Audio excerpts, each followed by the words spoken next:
Gold trusted gold buyers తాకట్టులో ఉన్న బంగారాన్ని విడిపించి ఈ రోజు ఉన్న మార్కెట్ ధరకే కొనబడును. మరిన్ని వివరాలకు సంప్రదించండి 7771077720.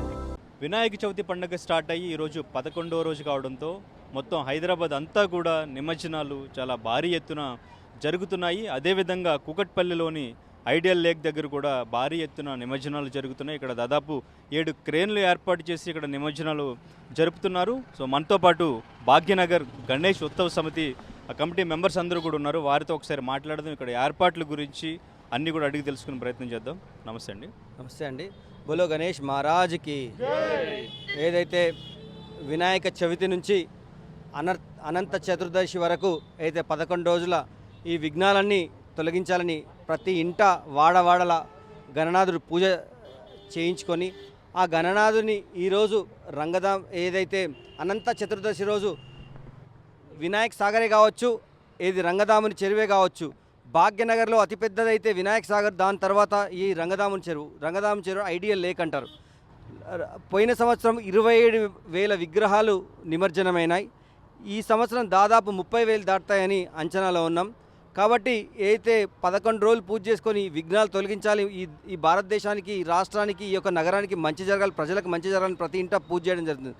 అయితే సనాతన ధర్మం, హిందూ ధర్మం యొక్క ఒకటే, మనము బాగుండాలి, మనతో పాటు ఉన్న వాళ్ళందరూ బాగుండాలి. మన ఒక హైందవ ధర్మంలో గొప్పతనం ఏంటంటే మనము బాగుండాలి, మనతో పాటు అందరూ బాగుండాలి అనుకోవడమే ఈ హైందవ ధర్మంలోని గొప్పతనం. కాబట్టి ఇతర ధర్మ వాళ్ళకు కూడా ఒకటి చెప్పేది ఏంటంటే మనము బాగుండాలి, అందులో మనం అందరూ బాగుండాలి అనుకొని ముందుకెళ్తేనే బాగుంటుంది. కాబట్టి ఈ పండగ 11 రోజులు అందరూ కలిసి మెలిసి చేసుకోవడం జరుగుతుంది. ఈ యొక్క అనంత చతుర్దశి రోజు వినాయక సాగర్లో కానీ, ఈ రంగదామ చెరువులో కానీ నిమజ్జనం అయిన తర్వాత మళ్ళీ వినాయక చవితి ఎప్పుడు వస్తుందని ఎదురు చూస్తుంటారు. కావున అన్ని మతాలు కలయిక అయి ఈ పండగ దగ్గరుండి జరిపించుకుంటారు. అంగవైభవంగా 46వ సారి ఈ భాగ్యనగర్ గణేష్ ఉత్సవ సమితి ఏర్పడి 46 సంవత్సరాలు అవుతుంది. భాగ్యనగరంలో ఒక దిశానిర్దేశం ఇస్తూ ఈ గణనాథులని అయితే కొందరు నాస్తికులు పొల్యూషను ఈ లేక్లు వేయద్దు, దీనేయద్దు, కానీ భాగ్యనగర్ గణేష్ ఉత్సవ సమితి దానికి హిందువులకు అండగా నిలబడి 46 ఏళ్ళ నుంచి పోరాడుతూ ఈరోజు ఇప్పటికీ పోరాడుతూనే ఉంది. రానున్న రోజుల్లో హిందూ పక్షాన ఈ భాగ్యనగర్ గణేష్ సమితి పోరాడుతూనే ఉంటుంది. జై హింద్, భారత్ మాతాకి జై. అయితే దాదాపు 11 రోజులుగా ఇక్కడ ఎన్ని విగ్రహాలు నిమజ్జనం జరిగి ఉండొచ్చు? ఇక్కడ ఎన్ని డిపార్ట్మెంట్స్ పనిచేస్తున్నాయి? ఎంతమంది ఎన్ని షిఫ్ట్లుగా పనిచేస్తూ ఉన్నారు? దాదాపు ఇప్పటి వరకు ఉన్న సమాచారం నిన్నటి వరకు 16-17 వేల విగ్రహాలు నిమజ్జనమయ్యాయి. ఇందులో ఒక 15 వరకు డిపార్ట్మెంట్లు పనిచేస్తున్నాయి. ఫైరే కావచ్చు, వాటర్ వర్క్స్ డిపార్ట్మెంటే కావచ్చు, ఎలక్ట్రిసిటీ కావచ్చు, శానిటేషనే కావచ్చు, హెచ్యుడి కావచ్చు, ట్రీ కటింగ్, తర్వాత మన ఎంఆర్ఓ ఆఫీస్ నుంచి ఆర్డీఓ, ఎంఆర్ఓ, ఎందుకంటే ఏదైతే లేక్ ఇరిగేషన్ డిపార్ట్మెంటే కావచ్చు. దాదాపు వారు కూడా 15 రోజుల నెల ముందు నుంచే సమీక్షా సమావేశం భాగ్యనగర్ గణేష్ ఉత్సవ సమితి మరియు అధికారులతో నెల ముందు నుంచి సమీక్షా సమావేశం జరగడం వలనే ఈరోజు వినాయక్ సాగరే కావచ్చు, రంగదాముని చెరువే కావచ్చు, ఎటువంటి ఆటంకం లేకుండా ఈ యొక్క నిమజ్జనాలు జరుగుతూ ఉంటాయి. కాబట్టి ఈ యొక్క 15 డివిజన్సే కావచ్చు మరియు భాగ్యనగర్ గణేష్ సమితి కలయికతోని ఈ యొక్క విసర్జన జరుగుతుంటుంది. దాదాపు ఎంతమంది ఉండొచ్చు అందరూ కలిసి? దాదాపు మీరు హైదరాబాద్ భాగ్యనగర్ ఓన్లీ ఒక రంగదాముని చెరువు దగ్గరనే ఒక షిఫ్ట్లో 400 మంది పనిచేస్తుంటారు. ఒక షిఫ్ట్లో అంటే అన్ని డిపార్ట్మెంట్ వాళ్ళే కావచ్చు. లాస్ట్ 3 డేస్ నుంచి 9th డే నుంచి 9th and 11th డే నిమజ్జనాలు చాలా ఎక్కువ జరుగుతుంటాయి. కాబట్టి దాదాపు నీకు 400 నుంచి 500 మంది షిఫ్ట్ పనిచేస్తుంటారు.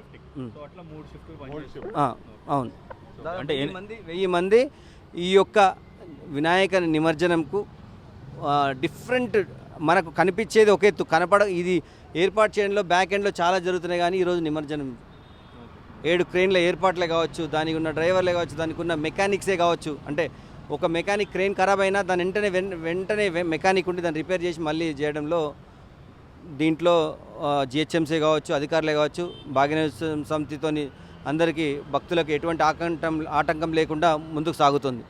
అంటే ఎన్ని గంటలకి నిమజ్జనం స్టార్ట్ చేస్తున్నారు? అంటే ఏ టైం వరకు నిమజ్జనాలు కంటిన్యూ అవుతూనే ఉంటుంది? మీరు ఇవాళ పొద్దు నుంచి స్టార్ట్ అయినాయి. చిన్న చిన్న అయితే కాలనీ అపార్ట్మెంట్ వినాయకులు స్టార్ట్ అవ్వడం జరిగింది. నెక్స్ట్ డే ఈరోజు రాత్రి 12 దాటి కూడా తెల్లారి వరకు కూడా నిమజ్జనం అవుతుంటాయి. ఎందుకంటే అన్ని ఇప్పుడు ఇంకొక 16-17 వేల విగ్రహాలు నిమజ్జనం కాబోతున్నాయి. కాబట్టిన మనకి 7 క్రేన్లే ఉండడం జరిగింది. ఎందుకంటే సుందరీకరణతోని మనకు కొంచెం స్థలం లేకపోవడము, తర్వాత ఆ టైట్ అవ్వడం, అక్కడ ట్రాఫిక్ టైట్ అవ్వడం కొద్దిగా టైం తీసుకుంటుంది. అంటే లాస్ట్ ఇయర్తో కంపేర్ చేస్తే ఈ ఇయర్ పిఓపి విగ్రహాలు, ప్లాస్టర్ ఆఫ్ ప్యారిస్ విగ్రహాలు, మట్టి విగ్రహాలు, సో అంటే జనాల్లో ఏమైనా అవేర్నెస్ వచ్చిందంటారా? ఎందుకంటే ఇక్కడ జిహెచ్ఎంసీ కూడా చాలా క్లియర్ చేస్తుండాలి, ఎప్పటికప్పుడు ప్లాస్టిక్ కవర్స్ ఇవన్నీ కూడా ఎక్కువగా తెస్తుంటారు. సో ఆ విషయంలో ఎటువంటి జాగ్రత్తలు తీసుకున్నారు? ప్రజల్లో ఏమన్నా అవేర్నెస్ వచ్చింది? ఒకటే అండి, నువ్వు పూజించుకునే విగ్రహం నువ్వు ఎంత శ్రద్ధగా పూజిస్తున్నావు అనేదే ఇంపార్టెంట్. నువ్వు ఏ రూపంలో ఏ ప్లాస్టర్ ఆఫ్ ప్యారిస్ పెట్టినావో, మట్టి వినాయకుని పెట్టినావు అనేది కాదు, నువ్వు ఎంత భక్తి శ్రద్ధలతో పూజించడం అనేది ముఖ్యం. మీరు అనేది ఒకవేళ ఎవరి ఇష్టం వాళ్ళది. ఇప్పుడు మట్టి వినాయకుడే కావాలనేది ఏంటంటే వారు ఇప్పుడు మట్టి వినాయకుడు పెట్టాలా, ప్లాస్టర్ ఆఫ్ ప్యారిస్ పెట్టాలని వాళ్ళకి ఎవరికి వాళ్ళకే. ఇప్పుడు అంటే ప్రభుత్వం కూడా ఏదైతే ముందు నుంచి చెప్తూ వస్తుంది, ఏదైతే కొందరు ప్లాస్టర్ ఆఫ్ ప్యారిస్ పెట్టొద్దు అంటే ప్రజలు ఎలా అనుకుంటే అలా భగవంతుని పూజ చేసుకోవచ్చు. అదే అంటే ప్రజల్లో ఏమైనా అటువంటి మార్పు ఏమైనా వచ్చిందా? ఇప్పుడు వచ్చిన విగ్రహాల్లో ఏమైనా తగ్గినాయా ప్లాస్టర్ ఆఫ్ ప్యారిస్ విగ్రహాలు? ఏదైనా రానున్న రోజుల్లో రాను రాను రాను తగ్గుతండి. ఓవర్ నైట్ ఏది మారదు. ఎందుకంటే నువ్వు ఇప్పుడు ఖైరతాబాద్ వినాయకుడిని తీసుకున్నా సరే, నువ్వు అది మట్టితో చేస్తే అది అంత హైట్లో మీకు ఏమంటారు మీరు ఉంటుందంటారా? అంటే అంత చేయగలుగుతామా? కాబట్టి మట్టితో వినాయకుడు కాబట్టి రానున్న రోజుల్లో అన్ని విగ్రహాలు రానున్న రోజుల్లో చైతన్యం కలిగి ముందుకు వెళ్తారు. గత ప్రభుత్వంలో ఎట్లా ఉన్న ఏర్పాట్లు, ఇప్పుడు ఈ ప్రభుత్వంలో ఎట్లా ఉన్న ఏర్పాట్లు, ఏమైనా మార్పులు ఏమైనా వచ్చినాయి? ఏ ప్రభుత్వం వచ్చినా భాగ్యనగర్ గణేష్ ఉత్సవ సమితి గత 2 నెలల నుంచి ప్రభుత్వం వెంబడి అధికారులతో సమన్వయం చేస్తూ ఈ యొక్క ఉత్సవాలు ఏదైతే నిమజ్జనం వరకు కూడా 2 నెలల నుంచి ఈ సమావేశాలు జరుగుతూ ప్రతి అధికారులతో మీరు చూశారు, ఇవాళ అధికారులు వచ్చి ఇక్కడ చేయడం జరిగింది. కాబట్టి మనం అధికారులతో సత్సంబంధం ఉండి పనిచేయించుకోవడం జరుగుతుంది. గత 46 సంవత్సరాలుగా ఏ ప్రభుత్వం ఉన్నా సరే భాగ్యనగర్ గణేష్ ఉత్సవ సమితి దీని వెంట ఉండి నడిపిస్తుంది.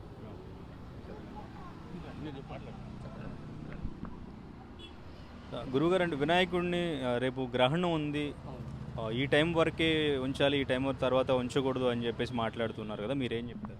రేపు గ్రహణం ఉంది, చంద్రగ్రహణం రేపు సాయంత్రం 9:56 రేపు రాత్రి 1:26 వరకు ఈ గ్రహణం ఉంది. ఏదైనా సరే దేవాలయాలన్నీ కూడా ద్వారబంధనం అయిపోతాయి. గ్రహణం సమయంలో కాళహస్తి ఆలయం తప్ప మిగతా తిరుపతి కానీ శ్రీశైలం కానీ ఏవైనా సరే ద్వారబంధనం. నేను చేసే దేవాలయమైనా సాయంత్రం మధ్యాహ్నం వరకు పూజలు చేసి మధ్యాహ్నం తర్వాత అన్ని దేవాలయాలు కూడా ద్వారబంధనం చేస్తాం. గ్రహణ సమయంలో అందరికీ అనుమానం ఉంటుంది ఏమీ కాదని, కానీ మన సంస్కృతి సాంప్రదాయం ఇప్పుడు కాదు, తాతల నుంచి కూడా గ్రహణ సమయంలో ఏమీ తీసుకోం. ఆవు కూడా గడ్డి మేయదు. చూడండి, మీరు వెళ్ళి చూడండి. కాకపోతే మనం పాటిస్తాం. దీంట్లో ఎస్పెషల్లీ ఏంటంటే గ్రహణం అప్పుడు దేవాలయాలే బంద్ అవుతాయి. ఎందుకంటే భగవంతుడికి శక్తి తగ్గుతుంది. ఆ సమయంలో ఏమి చేయాలి? అందరూ భయపడుతున్నారు. మామూలుగా అవసరం లేదు.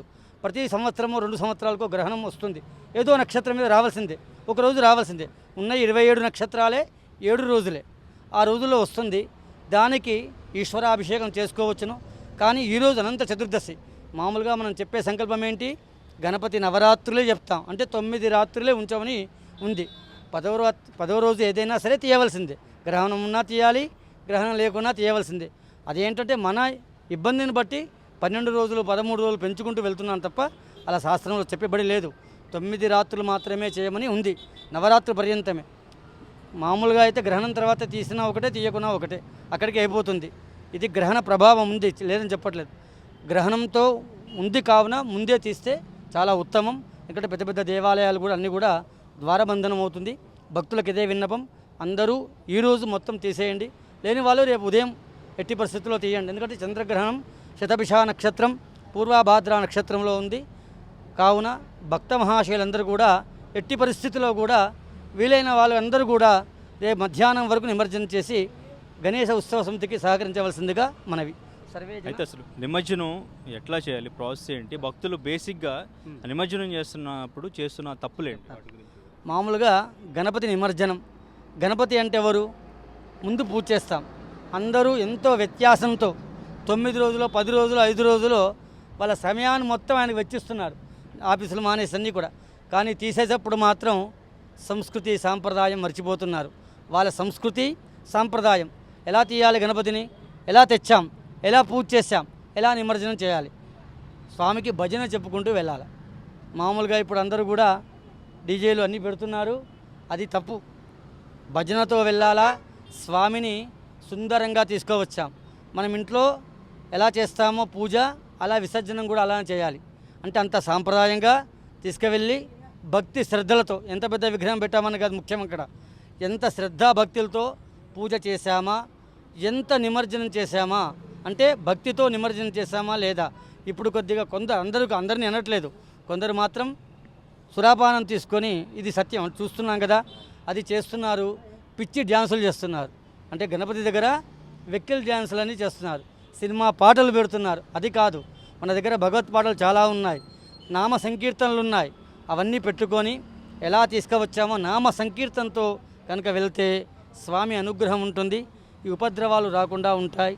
సర్వేజన సుఖినో భవంతు. సనాతన ధర్మకి జై. అయితే కానీ నిమజ్జనం టైంలో చాలామంది పైనుంచి విగ్రహాన్ని పడేసేయడం ఇటువంటివి ఎక్కువగా చేస్తూ ఉన్నారు. సో వాళ్ళకంటే ఇన్ని రోజులు చేసిన పూజా ఫలితం అనేది దక్కుతుందా? సో అట్లా పడేయడం అనేది కరెక్టేనా? ఎటువంటి చెరువులోనైనా నిమజ్జనం చేయవచ్చు? చెరువులు అంటే శుచి, ఇప్పుడు హైదరాబాదులో చెరువులు అంటే తెలిసినవే, నేను చెప్పనక్కర్లేదు. శుచి శుభ్రత మనము భగవంతుడిగా ఆరాధిస్తున్నాం. అక్కడ భగవంతుడిగా ఆరాధించి పూజలు 9 రోజులు 11 రోజులు చేస్తున్నాం. మన సనాతన సాంప్రదాయంలో గణపతికి ముందుగా విఘ్నేశ్వర పూజ చేస్తాం. విఘ్నేశ్వరుడు ఎందుకు ప్రతీతి? ఒకటే కారణం, అతని గణాధిపత్యం రావాలంటే కారణం ఏంటి? ఒకటే అమ్మా నాన్నలకు ప్రదక్షిణ చేశారు. ఇప్పుడు అందరూ అమెరికా ఆఫ్రికా వెళ్ళిపోయి అమ్మా నాన్నలు వదిలేస్తున్నారు, ఇది సత్యం. కానీ అలా కాదు, వీడియో కాల్ చాటింగ్లో మాట్లాడుతున్నారు. కానీ మనకు ప్రధాన దైవం ఎవరు? అమ్మా నాన్ననే. సుబ్రహ్మణ్య స్వామికి గణపతికి పరీక్ష పెడితే గణపతి అడుగుతాడు ఈశ్వరుని, అయ్యా నేను వెళ్ళి నదిలో స్నానం చేయలేను అంటే, అప్పుడు నమో నారాయణాయ మంత్రం చెప్పుకుంటూ పార్వతీ పరమేశ్వరు ప్రదక్షిణ చేస్తే సుబ్రహ్మణ్య స్వామి ఏ నదికి వెళ్ళినా కూడా ఆయన కనిపిస్తాడు. అప్పుడు ఆయన తప్పు తెలుసుకొని గణపతికి నమస్కారం చేసి గణాధిపత్యం ఇస్తారు. ఆ గణాధిపత్యం వల్ల గణపతి ఎందుకు అలా ఉంటాడు అంటే మీ అందరికీ తెలిసిందని చెప్పనక్కర్లేదు. పార్వతీ మట్టితో విగ్రహం చేస్తుంది, అంటే అభ్యంగా స్నానం చేసిన దాంతో గణపతిని చేస్తుంది. కాన ప్రాణప్రతిష్ఠ చేస్తారు. గజాసురుని పెట్టిన తర్వాత 2 గణపతులకు దంతాలు ఉంటాయి. అందరికీ డౌట్ వస్తుంది, అంటే సందేహం, ఒక గణపతికి దంతం చిన్నగా ఎందుకు ఉంటుంది అంటే, ఈ ఏనుగులలో కూడా 2 రకాలు ఉంటాయి, ఆడ మగ ఏనుగు ఉంటుంది. అయితే గణపతి అమ్మవారిని అయ్యవారిని అంటే తల్లిదండ్రులని ఏకకాలంలో ఒకే స్మరణించాలన్న ఉద్దేశంతో గణపతి ఒక దంతం తీసేస్తాడు. దాంతో రాష్ట్ర సంహారణ మరియు భారతం మొత్తం కూడా గణపతి రాస్తూ ఉంటాడు. ఇదంతా మీకు తెలిసినదే. మొత్తం గణపతి దేంతో రాస్తాడు? దంతంతోనే రాస్తూ ఉంటాడు. అలా వాల్మీకి మహర్షి చెప్పినంతసేపు స్వామి రాస్తూనే ఉంటాడు. గణాధిపత్యం. కళ్ళు చిన్నగా ఉంటాయి, ఎందుకు? మనం ఇలా చూస్తే దూరం కనిపిస్తుంది, కళ్ళు పెద్దగా చేసుకుంటే దగ్గరికి కనిపిస్తుంది. చెవులు పెద్దగా ఉంటాయి, అంటే వినడానికి, వినికిడి శబ్దం మనకు తెలియాలి. ఇప్పుడు గణపతి పెద్ద పెద్ద దేవాలయాలు ఏనుగులు ఉంటాయి. మారేడు పక్కన కాసేవారి దగ్గర రూపాయి కింద పడ్డా తీసివిస్తుంది. అలాగే దాని కోపం వస్తే పెద్ద చెట్లు కూడా ఇంచివేస్తుంది. అంటే ధర్మం కోసం, దేశం కోసం, సనాతన సాంప్రదాయం కోసం, రాక్షస సంహారం కోసం కూడా గణపతి ఎలా ఉంటాడు, ఇలా కూడా ఉద్భవిస్తాడు. ఆదో గణపతి కలవు చండీ వినాయక. కలియుగంలో గణపతే ప్రధాన ఆరాధన, అమ్మవారి విశేష ఆరాధన. శివకేశులకు భేదము లేదు. ఇది లడ్డూ వేలంపాట అనేది మన సాంప్రదాయంలో ముందు నుంచి ఉండిందా? లడ్డూ వేలంపాట గురించి ఏం చెప్తారు? లడ్డూ వేలంపాట ముందు నుంచి లేదు, అది ప్రసాదంగా ఇచ్చేవారు. రానుగా అది సాంప్రదాయం అయిపోయినది. అలా అంటే కొద్దిగా ఇప్పుడు ఏర్పాట్లు అవన్నీ కూడా చేస్తున్నారు కదా, ఆ ఏర్పాట్ల కోసం, ఖర్చుల కోసం, అభివృద్ధి కోసం, గ్రామ అభివృద్ధి కోసం కానీ, లేదా వచ్చే సంవత్సరం దాని పెద్దగా ఇంకా భారీ ఎత్తున చేద్దామని ఆ ఉద్దేశంతో ఎవరైతే అధికంగా ఉన్నారో వాళ్ళు కొంటున్నారు. మామూలుగా లడ్డు వేలంపాట శాస్త్రంలో లేదు, ఏ వేలంపాట లేదు, ప్రసాదంగా ఇవ్వనే ఉంది. అదేంటంటే తులాభారం ఒకటే ఉంది, కానీ లడ్డు వేలంపాట వేయమని, వస్త్రం వేలంపాట వేయమని, కలశం వేలంపాట వేయమని, బియ్యం వేలంపాట వేయమని ఎవరూ లేదు. ఆ భక్తులు అనుసరించి వాళ్ళు చేస్తున్నారు తప్ప దాంట్లో ఏమీ తప్పులేదు. ఎందుకంటే అందరి వాళ్ళు కూడా ఎవరైతే కొంటున్నారో, ఆర్థికంగా బలపడ్డ వాళ్ళు ఎవరైతే ఆర్థికంగా ఉన్న వాళ్ళు కొంటున్నారో వాళ్ళు మ్యాక్సిమం అందరికీ పంచుతున్నారు కదా, వాళ్ళు ఒకళ్ళే తీసుకోవట్లేదు కదా. అది వారి కమిటీ సభ్యులు బట్టి ఉంటుంది. అది కొనాలని ఏమీ లేదు, వేలం పాడాలని ఏమీ లేదు. కానీ భక్తి శ్రద్ధలు, సాంప్రదాయం, శుచి శుభ్రత, చేసే పూజా విధానము కరెక్ట్గా ఉంటే స్వామి అనుగ్రహం ఉంటుంది. ఇప్పుడు చెప్పాను కదా, సినిమా పాటలు పెట్టుకొని వెళ్తే స్వామి ఉంటాడా, పారిపోతాడు, ఉంటాడు కదా. శుభం. మీరు చెప్పండి, ఏర్పాట్లు ఎట్లా జరిగినాయి? సో లాస్ట్ ఇయర్తో కంపేర్ చేస్తే ఇక్కడ నిమజ్జన కార్యక్రమాలు ఎలా ఉన్నాయి? భాగ్యనగర్ గణేష్ 46వ భాగ్యనగర్ గణేశోత్సవ సమితి సామూహిక ఊరేగింపు ఈరోజు ప్రారంభమైంది. గత నవరాత్రులు పూజలు అందుకున్న గణనాథుడు ఈరోజు గౌరీ చేరుతున్నాడు. కాబట్టి అటువంటి ఏర్పాట్ల కోసం రాష్ట్ర ప్రభుత్వం ధార్మిక ఉత్సవాలకి ప్రత్యేకంగా ఖర్చు పెడుతుంది. కాబట్టి ఈ సంవత్సరం సుమారుగా 26 కోట్లు కేవలం ఈ సామూహిక నిమజ్జనోత్సవానికి ఖర్చు చేస్తున్నది. దీంట్లో ఇందాక 16 ప్రభుత్వ డిపార్ట్మెంట్లు ఇన్వాల్వ్ అయ్యి గత 2 నెలల నుంచి యోజన చేసుకుని సుమారుగా పోలీస్ డిపార్ట్మెంట్ అయితే కేవలం సైబరాబాద్ జోన్లోనే 9,000 మంది పోలీసులు పనిచేస్తున్నారు రాత్రింబావులు. వీళ్ళు కాకుండా పారిశుద్ధ కార్మికులు, జిహెచ్ఎంసీ సంబంధించిన అనేక రకాల డిపార్ట్మెంట్స్, ఎలక్ట్రిసిటీ అనుకోండి, వాటర్, హెల్త్ డిపార్ట్మెంట్, అన్ని రకాల డిపార్ట్మెంట్లు దీంట్లో పనిచేస్తున్నాయి. పనిచేసి కేవలం ఏంటంటే ఆ గణనాథుడు పూజలు అందుకొని గౌరీ చందన చేరడం కోసం ఇవన్నీ ఏర్పాట్లు చేస్తున్నాయి. కాబట్టి భక్తులందరూ కూడా ఆలోచన చేసి బ్రహ్మాండమైన ప్రభుత్వ ఏర్పాట్లు జరిగినాయి. కాబట్టి అందరూ కూడా శాంతియుతంగా కుటుంబంతో పూజలు చేసుకొని ఇక్కడికి వచ్చి పూజలు చేసుకొని ఆ గణనాథుని నిమజ్జనం చేసుకోవచ్చు. చక్కటి ఏర్పాట్లు ఉన్నాయి. భాగ్యనగర్ గణేష్ ఉత్సవ సమితి కూడా మీ అందరికీ తోడు ఉంటుంది. ఇక్కడ కూడా రంగనాథమ్మ చెరువు దగ్గర కూడా భాగ్యనగర్ గణేశోత్సవ సమితి మీకు స్వాగతం చెప్పడానికి మీకు సిద్ధంగా ఉన్నది అని. కాబట్టి భక్తులందరూ కూడా తరలి రావాలని మేము కోరుతున్నాం. లాస్ట్ ఇయర్తో కంపేర్ చేస్తే ఈ ఇయర్ అంటే ఎంతవరకు ఖర్చు పెరిగింది? లాస్ట్ ఇయర్తో చేస్తే ఈ సంవత్సరం లాస్ట్ ఇయర్ 20,000 రూపాయలు ప్రభుత్వం రిలీజ్ చేసింది. కేవలం ఈ నిమజ్జన ఉత్సవానికి ఈ సంవత్సరం 6 కోట్లు పెంచింది.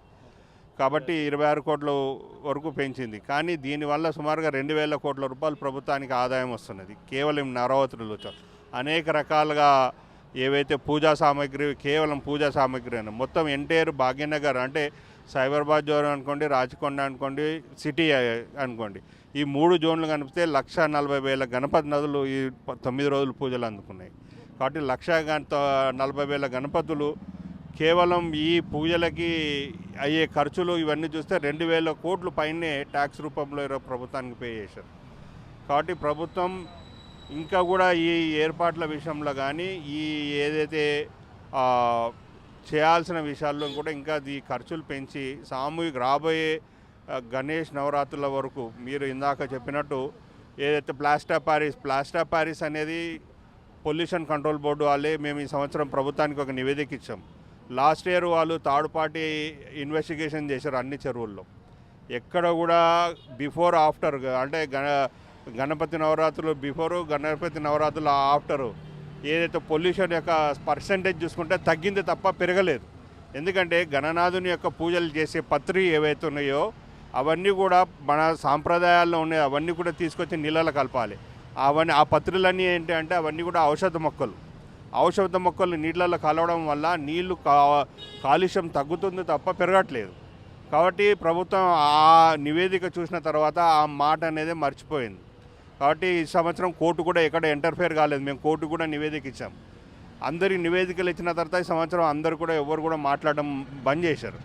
కాబట్టి ప్రభుత్వాన్ని మేము కోరేది ఏంటంటే ఏదైతే కళాకారులు ఉన్నారో వాళ్ళందరూ ఇప్పుడు ఖైరతాబాద్ గణేశుడు ఉన్నారు, 70 అడుగులు పెట్టారు, మట్టితోనే చేశారు, సహజ కలర్లతోనే వాటిని అలంకరణ చేశారు. కాబట్టి ఇది ఒక 6 నెలల ముందు కళాకారులకు కానీ ప్రభుత్వం కానీ చేయూతనిస్తే చాలా వరకు ఇంకా మార్పు వస్తుంది. కాబట్టి ప్రభుత్వం కూడా ఒకవైపు కేవలం ఉత్సవాలు వచ్చినప్పుడే ఏదో కోర్టు చెప్పింది అనేసి పొల్యూషన్ అనో ఇంకోనో మాట్లాడడం అది మంచిది కాదు. కాబట్టి హిందూ మనోభావాలు దెబ్బతింటాయి. అట్లా దెబ్బతినడం ప్రభుత్వం చేసే ఒక హిందూ ద్రోహం కిందికి వస్తుంది. కాబట్టి అది మంచి పద్ధతి కాదు. 6 నెలల ముందు కళాకారులను కూర్చోబెట్టి వాళ్ళకి సహజమైన రంగులు, సహజమైన మట్టి, ఇప్పుడు 1,40,000 గణపతులు కావాలంటే కొన్ని వేల టన్నుల మట్టి కావాలి. అంత మట్టి తీసుకొచ్చి చెరువులు వేస్తే చెరువులు ఉంటాయా? ప్లాస్టర్ ఆఫ్ ప్యారిస్ వేయంగానే అది నీటిలో కరగడానికి 72 గంటలు పడుతుంది. ఆ కలర్ కూడా దానిపై నుంచి బయటికి రావడానికి 72 గంటలు పడుతుంది. కాబట్టి ప్రభుత్వం ఏం చేస్తుంది, దాన్ని వెంటనే 10 గంటల్లోనే దాన్ని తీసేస్తుంది. కాబట్టి దానికి నీటికి సంబంధం లేని విషయం. కాబట్టి ఆ విధంగా ప్రభుత్వం కానీ నెక్స్ట్ ఇయర్ నుంచి కానీ ముందుగా ఆలోచన చేసి మేము మంత్రి గారి మీటింగ్లో కూడా అడిగినాం. కాబట్టి ఏర్పాట్లు మీరు రాజేంద్ర నగర్లో అగ్రికల్చర్ యూనివర్సిటీలో ఒక రీసెర్చ్ సెంటర్ పెట్టి అక్కడి నుంచి కలర్స్ తయారు చేసి అందరికి ఇస్తామన్నారు. ఈ సంవత్సరం కూడా ఇవ్వలేదు. అంటే ఇదంతా ప్రభుత్వం నిర్లక్ష్యం వల్ల కేవలం ఏదో సోషల్ ఉద్యమకారులకి పేటెంట్ ఉద్యమకారులుగా బయటకు వచ్చి ఈ టైంలో ఇది మాట్లాడుతున్నారు తప్ప ఇది నిజంగా కూడా ఎటువంటి సమాజానికి హితం చేసేది కానీ ద్రోహం చేసేది మాత్రం కాదు. తెలుగులో న్యూస్ కి ఫాస్టెస్ట్ యాప్ ఇప్పుడు టోటల్లీ న్యూ అవతార్లో జస్ట్ 5 సెకండ్స్ లో కంప్లీట్ న్యూస్. సోషల్ మీడియాలో ట్రెండ్స్ కి one stop solution. Live TV app voice search option తో ఇప్పుడే డౌన్లోడ్ చేయండి లేదా అప్డేట్ అయిపోండి. యాప్ లింక్ డిస్క్రిప్షన్ లో ఉంది.